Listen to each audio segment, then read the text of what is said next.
Assalamualaikum warahmatullahi wabarakatuh. Om Swastiastu, Namo Buddhaya. Salam kebajikan. Shalom, salam sejahtera bagi kita semua. Kembali lagi di vlog saya dan channel saya, yakni Pelita Hukum dan Politik, di mana Pelita Hukum dan Politik channel ini memberikan edukasi kepada teman-teman dan masyarakat mengenai hukum, baik itu hukum mancanegara maupun hukum tanah air, dan juga politik mancanegara maupun politik tanah air.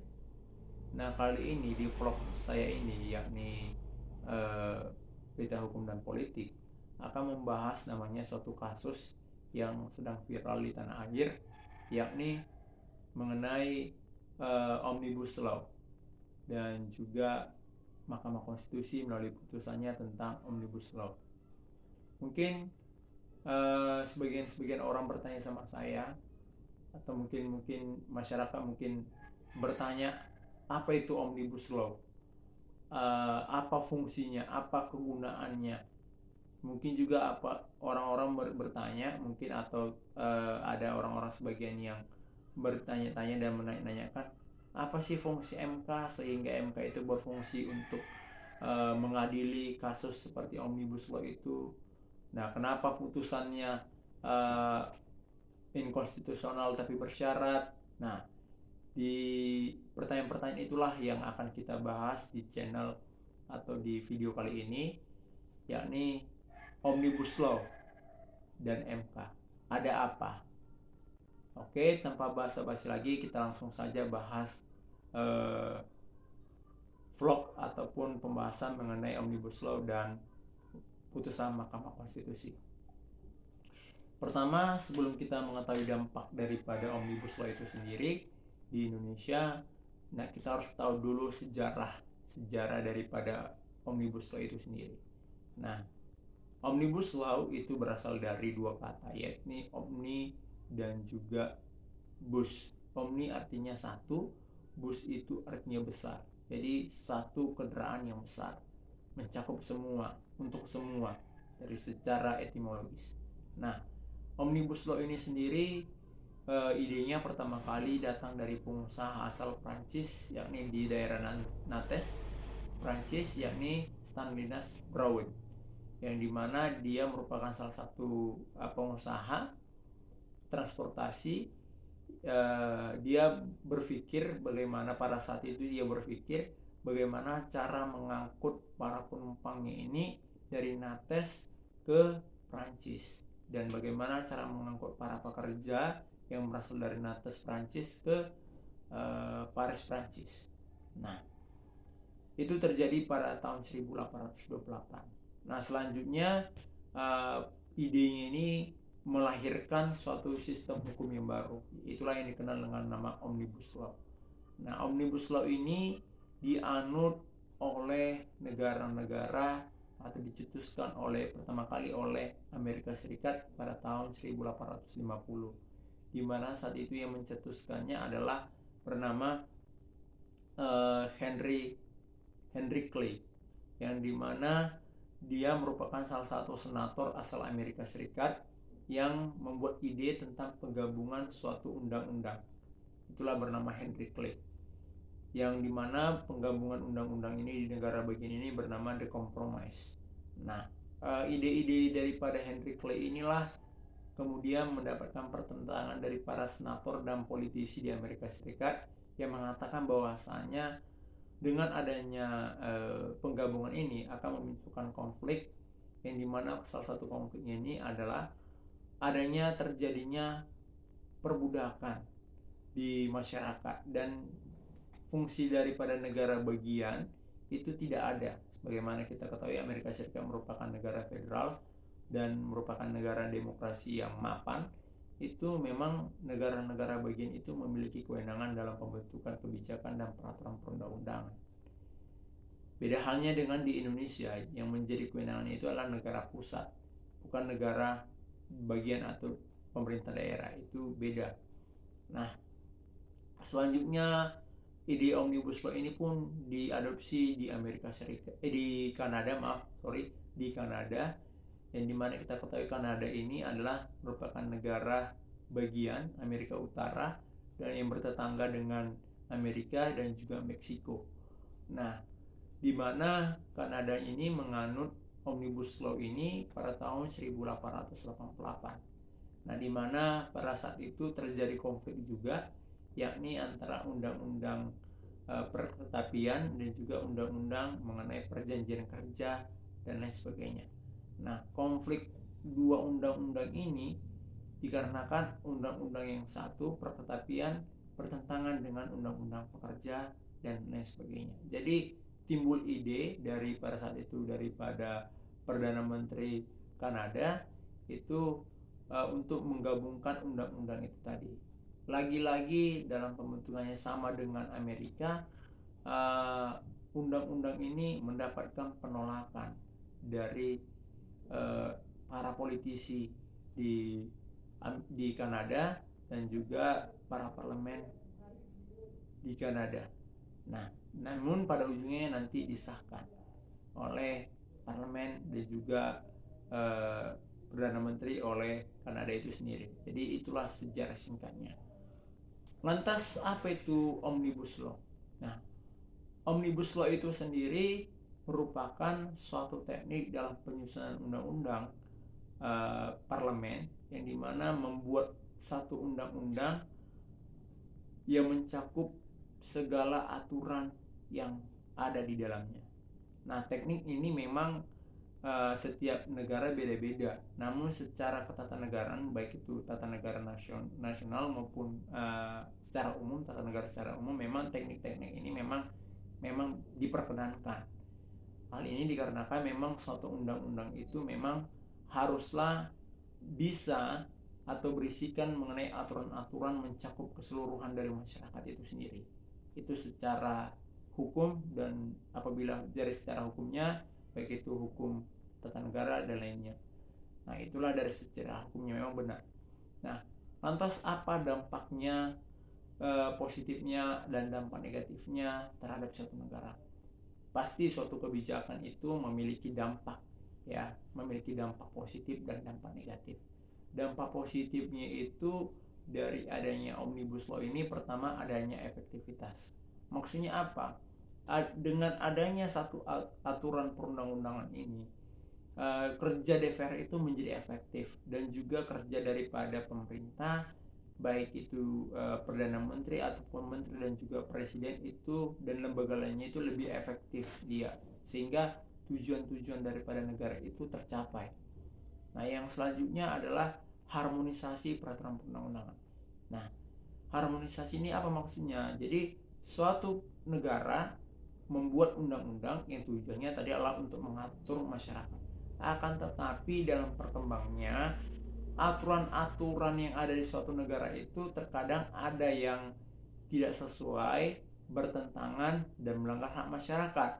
Nah, tentunya dengan adanya harmonisasi ini, antara undang-undang yang satu yang tidak valid dan juga satu yang melanggar hak masyarakat itu digabungkan menjadi satu undang-undang, menjadi satu, sehingga lebih tercipta keselarasan dalam peraturan undang-undangan.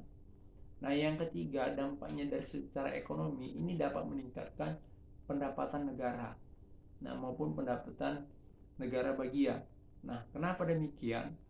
Karena dengan adanya satu peraturan perundang-undangan yang saling sinkron dan tidak ada pertentangan, maka para investor, baik itu investor dari mancanegara maupun dari negara itu sendiri, itu mau menanamkan modalnya dan membukakan usahanya di suatu negara itu. Jadi dengan adanya penanaman modal itu atau investasi itu, negara memiliki surplus pendapatan. Jadi itu dampak ekonominya. Dan bagi para pekerja pun sendiri ada. Bagi para pekerja itu dampaknya itu artinya masyarakat dan pekerja itu dalam misalnya haknya dilanggar oleh pengusaha, itu dapat menuntut haknya hanya dengan satu undang-undang yang mengaturnya. Itu perlu. Nah, lantas apa dampak negatifnya? Nah, dampak negatifnya tentu ada, ya. Kebijakan oleh suatu negara ataupun apa itu ada tentu dampak negatifnya. Nah, dampak negatifnya itu pertama itu materi yang dimuat itu tidak luas. Nah, kenapa demikian dan apa maksudnya? Maksudnya di sini artinya suatu undang-undang itu memang mengatur segala hal. Nah, mengatur segala hal itu harus diperhatikan aspek materi muatannya. Aspek materi muatannya dan aspek isinya harus diperhatikan. Apa yang harus diapa. Jadi dengan adanya Omnibus Law ini di suatu negara, materinya itu sederhana, kecil. Dia tidak memperhatikan aspek nanti mendatang bagaimana, karena hanya pembuatan materinya skupnya kecil. Nah, tidak membahas secara keseluruhan. Nah, yang kedua itu adanya terjadi pelanggaran dalam hukum maupun politik dalam pembuatan peraturan perundang-undangan. Nah, kita ketahui suatu negara memang sistem perancangan undang-undangnya beda antara negara satu dengan negara lain. Misalnya antara Malaysia atau Amerika dengan Indonesia itu berbeda sistem perancangan undang-undangnya.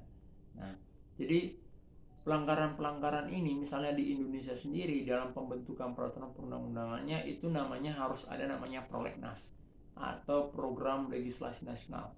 Nah, program legislasi nasional ini tertuang namanya di dalam RPJM. Ada namanya RPJM, Rencana Pembangunan Menengah, ada RPJP, Rencana Pembangunan Jangka Panjang. Nah, jadi di Indonesia itu sendiri. Nah, RPJM dan RPJP ini lahir nanti karena adanya fungsi parlemen tercipta di situ, yakni fungsi kemasyarakatan. Ya, fungsi masyarakatan ini mereka yakni adanya reses. Kalau di Indonesia itu ada reses. Reses itu artinya di mana parlemen Indonesia itu melakukan turun ke bawah ke masyarakatnya untuk menggali informasi ke masyarakat di mana dia di daerah itu menang. Dia menggali informasi ataupun mencari apa yang menjadi permasalahan di daerah tersebut. Jadi itulah. Jadi dengan adanya demikian langkah-langkah itu ditutup kemungkinan langkah-langkah prosedur-prosedur seperti itu. Nah, yang ketiga itu partisipasi masyarakat yang kurang. Maksudnya di sini artinya dengan adanya Omnibus Law ini, maka partisipasi masyarakat itu kecil, tidak ada. Artinya dengan waktu yang sempit dan waktu yang terbatas, maka masyarakat tidak diberikan partisipasinya turut dalam pembentukan peraturan perundang-undangan itu. Contoh di Indonesia. Kenapa dikatakan demikian? Karena di Indonesia sendiri skupnya contohnya di Indonesia karena Omnibus Law ini dibuat tanpa diketahui masyarakat, sehingga dibuat begitu saja dan diputuskan begitu saja, dan juga ada pelanggaran juga di dalamnya. Itulah, jadi di negara yang mengaku namanya negara hukum tentu ada partisipasi masyarakat di dalamnya. Apalagi negara itu negara demokrasi dan negara hukum. Jadi partisipasi masyarakat sangat penting di dalamnya. Jadi dengan adanya Omnibus Law ini, maka partisipasi masyarakat tidak ada dan cenderung negara itu tidak menjadi demokrasi lagi. Itulah dampak negatifnya. Nah, jadi selanjutnya mungkin ada yang bertanya-tanya, Bang, apa sih MK itu? Apa sih tugas MK itu? Kenapa dia memutuskan undang-undang Omnibus Law ini? Nah, jadi MK sendiri itu berdiri dan didirikan pada tahun 2003 sejarahnya. Nah, pendirian MK ini sendiri yakni didasarkan pada Undang-Undang Dasar, yakni pasal 24C Undang-Undang Dasar tahun 1945. Nah, jadi MK itu berdiri pada tahun 2003 didasarkan pasal 24C Undang-Undang Dasar Negara Republik Indonesia tahun 1945. Nah, hakim pertama kali itu adalah Prof. Jimli Asidiki. Ini sedikit sejarahnya. Nah, lantas apa Bang fungsi daripada MK ini? Kenapa dia begitu lembaga yang begitu sangat mewah di Indonesia ini, tanda kutip mewah di Indonesia? Nah, karena fungsi MK sendiri itu diatur dalam pasal yang sama, yakni 24C, di mana fungsinya itu adalah mengadili pada tingkat pertama dan terakhir, dan sifatnya itu bersifat final and binding. Maksudnya final artinya bersifat tetap, binding artinya tidak ada lagi upaya hukum yang dilakukan oleh pemohon untuk melakukan upaya hukum terhadap permohonan yang diajukannya. Beda dengan Mahkamah Agung. Mahkamah Agung itu memang lembaga peradilan juga, tetapi sifatnya itu adalah final maupun mengikat. Tetapi di dalam Mahkamah Agung itu dimungkinkan untuk melakukan upaya-upaya hukum yang lain seperti peninjauan kembali, terus atau disebut dengan novum, penemuan hukum atau novum itu dibenarkan di Mahkamah Agung. Tetapi di Mahkamah Konstitusi itu tidak diperkenankan untuk namanya peninjauan kembali atau upaya hukum seperti peninjauan kembali, itu tidak ada. Nah, fungsinya yang lain apa? Pertama, dia itu berhak untuk melakukan pengujian peraturan perundang-undangan terhadap undang-undang dasar. Nah, pengujian inilah yang sering disebutkan, yang dilakukan oleh masyarakat atau sering yang disebut juga judicial review. Nah, pengujian yang dilakukan kewajiban MK dan hak MK ini untuk menguji ini karena adanya keberatan oleh masyarakat terhadap undang-undang atau kebijakan yang dibuat oleh pemerintah yang melanggar hak daripada masyarakat itu. Itulah yang disebut tadi, seperti yang disebutkan tadi itu adalah judicial review. Nah, yang ketiga adalah menyelesaikan sengketa antar lembaga negara. Nah, maksudnya di sini misalnya nih antara lembaga DPR dengan DPD atau DPR dengan presiden itu saling bersengketa. Jadi MK itu berhak untuk menyelesaikan sengketa antar lembaga negara yang diatur di dalam Undang-Undang Dasar Negara Republik Indonesia tahun 1945. Jadi itu dia. Yang ketiga, membubarkan partai politik. Maksudnya di sini artinya MK, Mahkamah Konstitusi ini mempunyai hak untuk membubarkan partai politik, yang dimana partai politik itu tidak sesuai dengan ideologi Pancasila dan ADART-nya itu tidak sesuai dengan Undang-Undang Dasar Negara Republik Indonesia tahun 1945. Nah, yang keempat itu adalah menyelesaikan sengketa hasil pemilu. Nah, menyelesaikan sengketa hasil pemilu itu maksudnya di sini artinya MK berhak itu menyelesaikan sengketa pemilu, pelaksanaan pemilihan umum, yakni pemilihan umum presiden dan wakil presiden, DPR dan DPD. Itu dia. Dan juga dia berhak untuk menyelesaikan hasil pemilu kada. Itu dia. Jadi fungsi MK itu diatur dalam pasal 24C dan juga Undang-Undang MK sendiri, yakni Undang-Undang nomor 24 tahun 2003 sebagaimana diubah nomor 8 tahun 2011 tadi tentang Mahkamah Konstitusi. Jadi itulah fungsi-fungsi Mahkamah Konstitusi. Nah, di dalam Mahkamah Konstitusi ini ada 3 amar putusan. Pertama, putusan permohonan dikabulkan. Maksudnya artinya Mahkamah Konstitusi ini mengabulkan permohonan daripada si pemohon. Itu dia.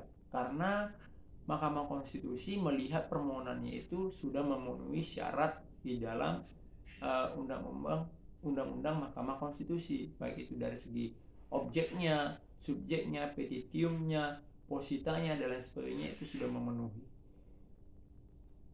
Nah, yang kedua ada namanya putusan dikabulkan tapi dengan bersyarat. Nah, maksudnya di sini artinya MK dalam memutuskannya itu mengabulkan permohonannya itu, permohonan daripada si pemohon, tetapi ada suatu objek di dalam, baik itu dalam posita maupun subjek maupun objeknya itu tidak jelas atau tidak sesuai dengan apa yang diinginkan atau yang sesuai dengan undang-undang. Itu dia. Dan selanjutnya itu adalah permohonan ditolak. Artinya permohonan daripada si pemohon itu sama-sama sekali permohonannya itu tidak dilihat adanya variabel ataupun hubungan antara haknya yang dilanggar dengan isi peraturan perundang-undangan terhadap peraturan perundang-undangan, dan MK menilai bahwasanya permohonan itu tidak menimbulkan sama sekali kerugian.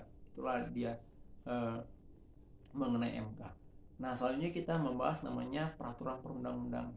Nah, peraturan perundang-undangan itu apa? Peraturan perundang-undangan itu merupakan atau Gesetzgebungswissenschaft dalam bahasa Jermannya, itu artinya suatu peraturan yang mengatur tingkah laku manusia, baik itu individu maupun kelompok, itu mengatur apa yang boleh dilakukan dan apa yang tidak boleh dilakukan. Itulah namanya peraturan perundang-undangan. Atau orang bisa sering juga sebut hukum. Nah, di Indonesia sendiri peraturan perundang-undangan itu diatur di dalam pasal 1 ayat 3 Undang-Undang Dasar tahun 1945, pasal 5 Undang-Undang Dasar Negara Republik Indonesia tahun 1945, di mana berbunyi bahwasanya presiden berhak untuk membuat peraturan perundang-undangannya yang selanjutnya ditentukan dalam undang-undang. Nah, pasal 20 juga demikian. Pasal 20 mengatur bahwasanya DPR bersama dengan presiden bersama-sama membuat peraturan perundang-undangan yang dimana selanjutnya diatur di dalam undang-undang. Nah, itulah kalau sejarah peraturan perundang-undangan. Nah, peraturan perundang-undangan di Indonesia sendiri selain diatur dalam Undang-Undang Dasar juga diatur dalam peraturan lain, yakni peraturan nomor 12 tahun 2011, yakni tentang hierarki, jenis, dan cara peraturan perundang-undangan. Nah, di mana dalam pasal 1 di mana dikatakan pasal 1 ayat 1 Undang-Undang nomor 12 tahun 2011 ini dikatakan bahwasanya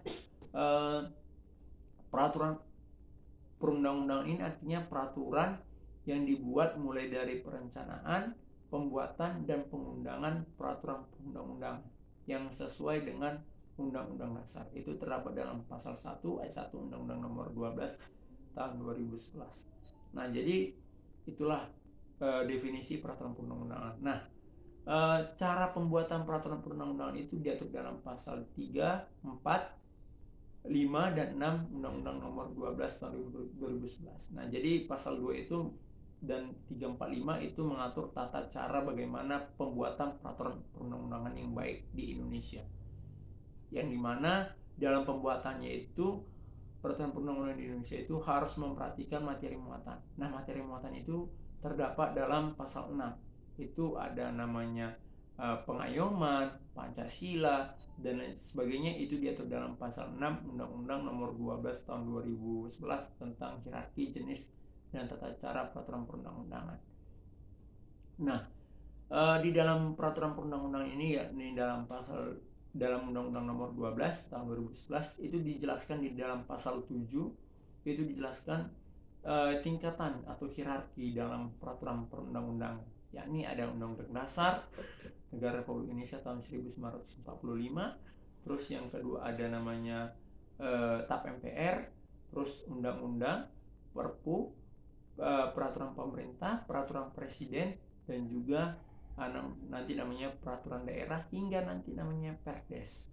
Nah, di dalam undang-undang ini misalnya kalau pasal 8 misalnya itu mengenai peraturan BUMN, menteri itu juga dianggap sebagai aturan, tetapi tidak tergabung di dalam pasal 7 tadi itu. Nah, selanjutnya mengenai peraturan perundang-undangan Indonesia diatur masa berlakunya dan juga masa pembuatannya. Memang di dalam peraturan perundang-undangan memang dijelaskan masanya. Nah, di mana DPR setelah membuat peraturan perundang-undangan itu kemudian diserahkan oleh presiden. Diserahkan kepada presiden, itu terdapat juga dalam pasal 20 ayat 5, di mana dalam waktu tempo 30 hari presiden tidak menandatangani undang-undang tersebut, maka undang-undang itu berlaku menjadi undang-undang. Itu diatur dalam pasal 20 ayat 5 Undang-Undang Dasar tahun 1945 dan juga diatur dalam pasal 15 Undang-Undang nomor 12 tahun 2011 tentang hierarki dan tata jenis peraturan perundang-undangan. Oke. Selanjutnya mungkin kita bertanya, Bang, apakah Omnibus Law itu sudah sesuai dengan peraturan perundang-undangan? Atau Bang, bagaimana pendapat Abang mengenai putusan MK itu sendiri terhadap Omnibus Law? Apakah sudah sesuai atau tidak? Nah, jadi memang kalau dari segi hukum tata negara, memang putusan MK itu sudah tepat, dan juga apa yang dilakukan oleh masyarakat tadi sudah tepat karena dia sudah menggunakan haknya, yakni judicial review, yakni merasa keberatan tentang peraturan perundang-undangan yang diciptakan, ia melakukan uji materi terhadap Mahkamah Konstitusi, itu sudah tepat. Nah, putusan MK ini memang satu sisi memang kita melihat terkesan tidak ada ketegasan dari MK sendiri, namun sudah tepat. Nah, seperti yang kita bahas tadi, bahwasanya putusan MK itu ada 3, permohonan dikabulkan dengan bersyarat, dan permohonan itu ditolak. Jadi permohonan itu MK melihat di dalam putusannya itu dia mengatakan bahwasanya benar memang bahwasanya undang-undang Omnibus Law itu dibentuk tidak sesuai secara formil. MK tidak melihat materialnya, tetapi secara formil MK melihat bahwasanya apa yang dilakukan oleh parlemen itu tidak benar karena melanggar namanya tata cara yang diatur dalam Undang-Undang Dasar, yakni pasal 20 Undang-Undang Dasar tadi. Jadi itu tidak sesuai dengan bunyi pasal 20. MK melihat di situ.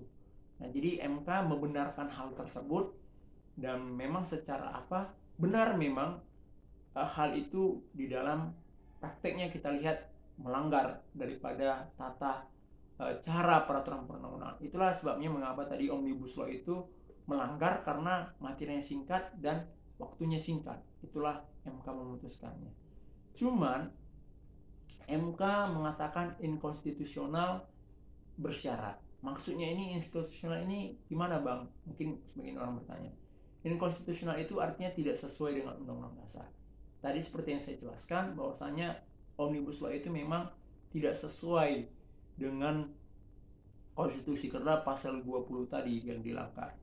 Nah, bersyarat maksudnya artinya ada kesempatan pemerintah untuk memperbaiki undang-undang Omnibus Law itu. Itu dia. Jadi mungkin sebagian orang, Bang, kalau udah nggak inkonstitusional kan udah batal, Bang. Tidak. Di dalam suatu peraturan perundang, memang secara peraturan perundang-undangan memang benar. Kalau memang tidak inkonstitusional atau tidak sesuai dengan konstitusi, maka suatu peraturan tersebut dapat dinyatakan batal. Akan tetapi MK melihat, dan dari segi hukum tata negaranya, kalau boleh saya ungkapkan pendapat, memang dari segi memang benar tidak sesuai dan harusnya batal. Tapi MK melihat bahwasanya tujuan Omnibus Law ini adalah sesuai dengan bunyi pasal 1 ayat 3, yakni Indonesia adalah negara hukum. Artinya harus ada penyesuaian hukumnya, mengatur masyarakat, dan juga harus ada namanya undang-undang dalam masyarakat itu. Nah, MK saya melihat itu sendiri, MK itu dari segi aspek sosiologis hukumnya. Jadi MK menganggap apabila undang-undang ini dicabut atau tidak diberlakukan secara masif dan juga keseluruhan, maka terjadi kekosongan hukum di dalam masyarakat. Itu dari segi sosiologi hukumnya. Dan juga akan menimbulkan chaos di masyarakat. Nah, chaos inilah yang menyebabkan terjadinya gesekan-gesekan konflik sosial dalam masyarakat. Jadi MK menurut saya pribadi itu melihat dari aspek sosiologis. Jadi MK tetap menyatakan inkonstitusional, sekali lagi inkonstitusional dengan bersyarat, maksudnya MK melihat dari aspek sosiologisnya, sosiologis hukumnya. Artinya apabila undang-undang itu dicabut, maka akan terjadi namanya chaos atau konflik di dalam masyarakat. Itu dari segi aspeknya. Jadi MK itu menurut saya sudah tepat, walaupun putusannya sedikit ambigu, tapi itulah alasan mengapa kalau menurut saya pribadi di channel Pelita Hukum dan Politik ini nyatakan MK itu sedikit bisa dikatakan tidak tegas, namun dia melihat dari aspek lain bahwasanya dengan adanya undang-undang ini tidak terjadi kekosongan hukum atau vacuum of power, dan juga tidak adanya konflik di dalam masyarakat. Karena ada konflik itu karena ada vacuum of law di dalam masyarakat atau kekosongan hukum. Jadi menurut saya apa yang dilakukan MK itu benar. Nah, catatan lagi, menurut dari segi hukum tata negara ini dan dari segi ini merupakan PR dan tugas, sekali lagi catatan dan raport merah daripada wakil kita bahwasanya dan juga lembaga-lembaga lain, ini merupakan suatu raport merah dan merupakan suatu kritik kepada DPR maupun pemerintah bahwasanya eh, memang perlu kecepatan dan efektivitas dalam pembuatan kebijakan untuk masyarakat. Akan tetapi di sini melihat bahwasanya pemerintah baik itu DPR maupun presiden belum mampu atau kurang melihat aspek formil dan kurang aspek formil di mana aspek formilnya itu diatur dalam Undang-Undang Dasar. Jadi saran saya lebih bagus itu adalah DPR itu dalam membuat undang-undang tentunya atau undang-undang peraturan perundang-undangan itu harus sesuai lah dengan Undang-Undang Dasar Negara Republik Indonesia dan juga Pancasila, karena kita ketahui Pancasila dan Undang-Undang Dasar Negara Republik Indonesia itu merupakan salah satu sumber hukum tertinggi di negara Indonesia. Jadi apa yang dilakukan oleh MK atau Mahkamah Konstitusi itu sudah benar, sudah sesuai, dan alasannya sudah tepat karena untuk mencegah kekosongan hukum, dan waktunya itu 2 tahun itu merupakan PR, dan dalam tanda kutip ini merupakan tamparan keras bagi parlemen dan juga raport merah terhadap parlemen dan juga pemerintah. Artinya MK mengisyaratkan bahwasanya pemerintah itu baik itu parlemen maupun presiden itu menunjukkan bahwasanya undang-undang itu harus dibentuk dengan undang-undang dasar. Harus ada pemahaman pembuatan undang-undang itu terhadap undang-undang dasar. Nah, itu yang dilakukan oleh MK. Jadi memang segi 2 tahun memang sudah tepat, memang 2 tahun pembuatannya itu, karena kita tahu lah dalam pembuatannya itu kan yang seperti yang kita bahas tadi itu lama, harus ada RPJM, RPJP, harus masuk dalam prolegnas, jadi lama. Jadi menurut benar, dan apa yang dikatakan oleh MK itu sudah hampir bisa dikatakan benar, tapi sedikit kurang ketegasan. Itu dia. Nah, itulah alasan MK. Nah, jadi apa yang dikatakan MK itu sudah tepat. Oleh sebab itu teman-teman, bagi yang teman-teman yang ingin bertanya-tanya mengenai putusan MK itu tadi sudah kita jawab di vlog Berita Hukum dan Politik. Semoga bermanfaat bagi teman-teman sekalian dan masyarakat umum. Nah, bagi teman-teman yang ataupun masyarakat atau Bapak Ibu yang tertarik melihat video vlog ini, ya bisa mengklik dengan cara dukung channel YouTube Berita Hukum dan Politik dengan cara klik like, tonton videonya, klik like, terus klik komen, klik subscribe, dan juga jangan lupa share ke teman-teman yang pengen tahu mengenai hukum dan politik, atau tulis komen apalagi yang akan kita bahas di channel berikutnya. Sekian, wassalamualaikum warahmatullahi wabarakatuh. Om Santi Santi Om. Shalom.